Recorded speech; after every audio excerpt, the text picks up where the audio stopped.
Thanks for tuning in to our bonus episode preview.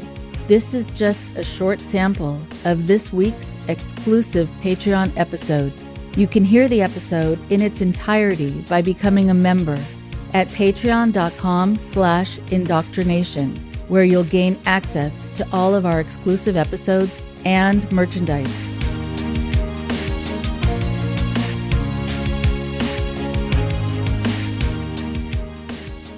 Hi, everybody.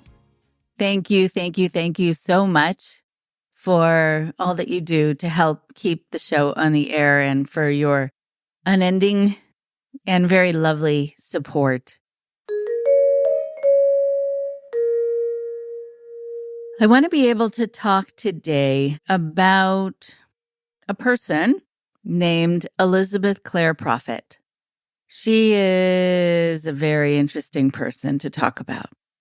She was in charge of an organization called the Church Universal and Triumphant. And I remember early on in my career doing this work, that's a group I heard a lot more about. I knew people who had been in it. I knew people who had really been harmed by it. I knew people whose loved ones had gotten involved. I knew people who got involved for a short time, but then were able to leave it because they knew something was off. I remember hearing a cassette recording, it dates how long ago this happened, a cassette recording of Elizabeth Clare Prophet doing her very repetitive mantra and having everyone in the room repeat the words and say them together, say them in unison, and get faster and faster and faster until it sounded to me, as I recall it, like the sound of bees buzzing. It almost didn't sound like words anymore. And I thought, wow, that is very potentially hypnotic and trance-inducing and disturbing, actually, to listen to it from the outside. And maybe also from there as well, it would have been disturbing. And then I remember years later hearing her daughter speak at a conference and talking about what it was like to have this woman as her mother. You know, you don't often think about that and have that perspective that some of these people are parents.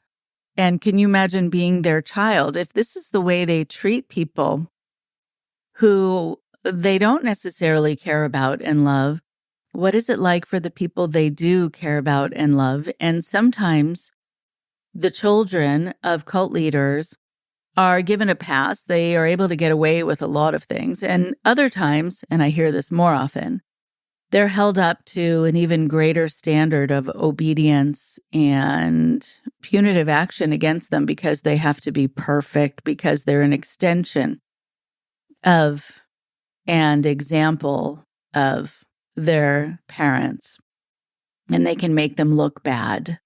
That's sort of also the narcissistic way, having a parent who sees their child as an extension of them rather than a separate individual who can do their own thing.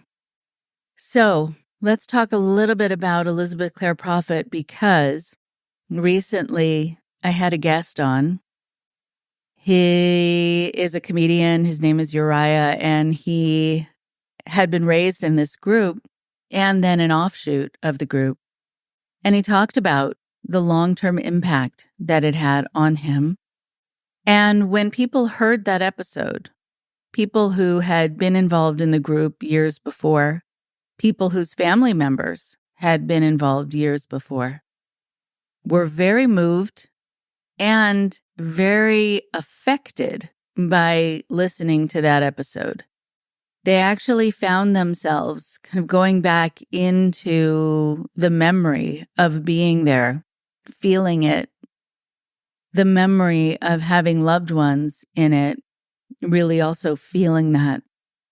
So there's something very impactful about that episode, but also clearly impactful about what this group did to people and what Elizabeth Clare Prophet did. And you wonder, with someone like her, did she learn how to be so trans-inducing? Did she learn how to be cruel? Did she learn how to be hypnotic in her way and in her way of speech? Or was this something that she was sort of born with? Is this just kind of a quirk of her personality? Or is it a little bit of both?